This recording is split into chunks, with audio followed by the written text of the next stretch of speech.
Industrial credits and investment corporation of India. ಭಾರತದಲ್ಲಿ 1950 ದಶಕದಲ್ಲಿ foreign transaction ಕಷ್ಟವಾಗುತ್ತಿದ್ದಾಗ RBI ಬ್ಯಾಂಕ್, ವರ್ಲ್ಡ್ ಬ್ಯಾಂಕ್ ಎರಡೂ ಸೇರಿ ಈ ಬ್ಯಾಂಕ್ ಅನ್ನು ಸ್ಥಾಪನೆ ಮಾಡಿದರು. ಇದು ಮಹಾರಾಷ್ಟ್ರ ಮತ್ತು ಗುಜರಾತ್ ಅಲ್ಲಿದೆ.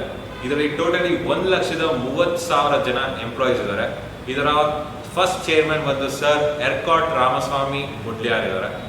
ಮತ್ತು ಇದರ ನೆಟ್ವರ್ಕ್ ಬಂದು 6,000 ಬ್ರಾಂಚಸ್ ಇದೆ ಮತ್ತು 17,000 ATMs ಇದೆ ಮತ್ತು 17 ಕಂಟ್ರಿಗಳಿದೆ, like US, Singapore, China, Bangladesh, South Africa, South Malaysia ಮತ್ತು ಹಲವಾರು ಕಡೆ ಇದೆ. 1998ರಲ್ಲಿ ಇದು ಫಸ್ಟ್ ಇಂಟರ್ನೆಟ್ ಬ್ಯಾಂಕಿಂಗ್ ಅನ್ನು ಸ್ಟಾರ್ಟ್ ಮಾಡಿದರು ಮತ್ತು ನ್ಯಾಷನಲ್ ಸ್ಟಾಕ್ ಎಕ್ಸ್ಚೇಂಜ್ ಅಲ್ಲೂ ಲಿಸ್ಟ್ ಆಗಿತ್ತು. 2000ರಲ್ಲಿ ನ್ಯೂಯಾರ್ಕ್ ಸ್ಟಾಕ್ ಎಕ್ಸ್ಚೇಂಜ್ ಅಲ್ಲೂ ಲಿಸ್ಟ್ ಆಗಿತ್ತು ಮತ್ತು 2008ರಲ್ಲಿ ಫೈನಾನ್ಷಿಯಲ್ ಕ್ರೈಸಿಸ್ ಬಂದಾಗ ನಮ್ಮ ಜನ ATMs ಹೋಗಿ ಕ್ಯಾಶ್ ವಿಡ್ರಾವಲ್ ಮಾಡುವ ಟೈಮಲ್ಲಿ RBI ಒಂದು ಸ್ಟೇಟ್ಮೆಂಟ್ ರಿಲೀಸ್ ಮಾಡ್ತು, ಟೂ ಬಿಗ್ ಟು ಫೇಲ್ ಅಂತ.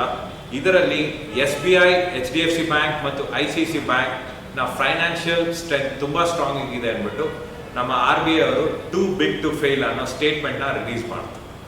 ಮತ್ತು ಯೆಸ್ ಬ್ಯಾಂಕ್ ಅಲ್ಲಿ 5% ಶೇರ್ ಹೋಲ್ಡರ್ ನಮ್ಮ ICIC ಬ್ಯಾಂಕ್ ಆಗಿದೆ. ಇಷ್ಟೊತ್ತರೆಗೂ ನಾನು ಯಾವ ಬ್ಯಾಂಕ್ ಬಗ್ಗೆ ಮಾತಾಡ್ತೀನಿ ಅಂತ ನಿಮ್ಗೆ ಆಲ್ರೆಡಿ ಗೊತ್ತಾಗಿರುತ್ತೆ, ಅದೇ ICIC ಬ್ಯಾಂಕ್. ಇವಾಗ ಇದರ ಫಂಡಮೆಂಟಲ್ ಮತ್ತು ಟೆಕ್ನಿಕಲ್ ಅನಾಲಿಸಿಸ್ ಹೇಗಿದೆ ಅಂತ ನೋಡೋಣ.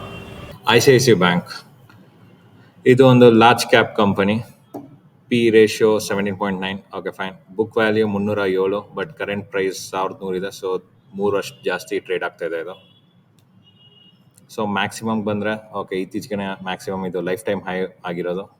So 1,142 life time high 3rd May 2024 ಆಗಿದೆ ICIC ಬ್ಯಾಂಕ್ದು. ಸೊ ಪ್ರೋಸ್ ಆ್ಯಂಡ್ ಕಾನ್ಸ್ ಅಲ್ಲಿ ನೋಡಿದ್ರೆ 60% CAGR ಕೊಟ್ಟಿದೆ ಲಾಸ್ಟ್ 5 ವರ್ಷದ್ದು. ಲೋ ಇಂಟ್ರೆಸ್ಟ್ ರೇಟ್ ಇದೆ. ಇದರಲ್ಲಿ ಕಾಂಪಿಟೇಟರ್ಸ್ ಬಂದು HDFC bank, Axis bank, Kotak Mahindra, Indus India, IDBI, Yes bank ಇದ್ದಾರೆ. ಮತ್ತು ಪ್ರಾಫಿಟ್ ಆ್ಯಂಡ್ ಲಾಸ್ ಸ್ಟೇಟ್ಮೆಂಟ್ ಬಂದರೆ ಲಾಸ್ಟ್ 10 ವರ್ಷದ ತೊಗೊಂಡ್ರೆ ಇಯರ್ ಆನ್ ಇಯರ್ ಜಾಸ್ತಿನೇ ಆಗ್ತಿದೆ. ಕೊರೋನಾ ಟೈಮಲ್ಲಿ ತಿರ್ಗಾ ಡಿಪ್ ಆಗಿ ತಿರ್ಗಾ ಇವತ್ತು ನೋಡಿದ್ರೆ 46,081 ಕೋಟಿಯಲ್ಲಿದ್ದಾರೆ ಪ್ರಾಫಿಟ್ಟು.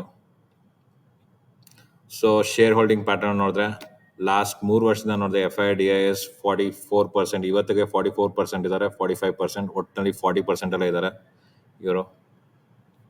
ಪಬ್ಲಿಕ್ 10% ಒಳಗಡೆ ಇದೆ. It's actually good. ಸೊ ಚಾರ್ಟ್ಗೆ ಹೋಗೋಣ. ICIC ಬ್ಯಾಂಕ್ ಚಾರ್ಟಲ್ಲಿ ನೋಡಿದ್ರೆ ಇದು ಓಪನ್ ಆಗಿದ್ದು, ಇದು ಓಪನ್ ಆದಾಗ 4 ರೂಪಾಯಿ 5 ಪೈಸೆ. ಸೊ ಇವತ್ತಿಗೆ ಎಷ್ಟು % ಸಿಕ್ಕಿರೋದಂತ ನೋಡೋಣ. ಓಪನಿಂದ ಇವತ್ತವರೆಗೂ. ಸೊ ಓಪನಿಂದ ಇವತ್ತವರೆಗೂ ಇಟ್ಕೊಂಡ್ರೆ ಇಟ್ಸ್ ನಿಯರ್ಲಿ 19,500%. ಸೊ 1 ರೂಪಾಯಿ ಇನ್ವೆಸ್ಟ್ ಮಾಡಿದೆ 19,500 ರೂಪಾಯಿ ಸಿಕ್ಕಿರೋದಂತ ಅರ್ಥ. ಸೊ 19,500% ಇದು ಕೊಟ್ಟಿದೆ ನಿಮಗೆ ರಿಟರ್ನ್ ಆನ್ ಇನ್ವೆಸ್ಟ್ಮೆಂಟ್ಸ್. ಸೊ ಈ ಕಂಪ್ನಿ ಮೇಲೆ ಇನ್ವೆಸ್ಟ್ ಮಾಡ್ಬೋದಾ ಬೇಡವಾ ಕಮೆಂಟ್ ಮಾಡಿ.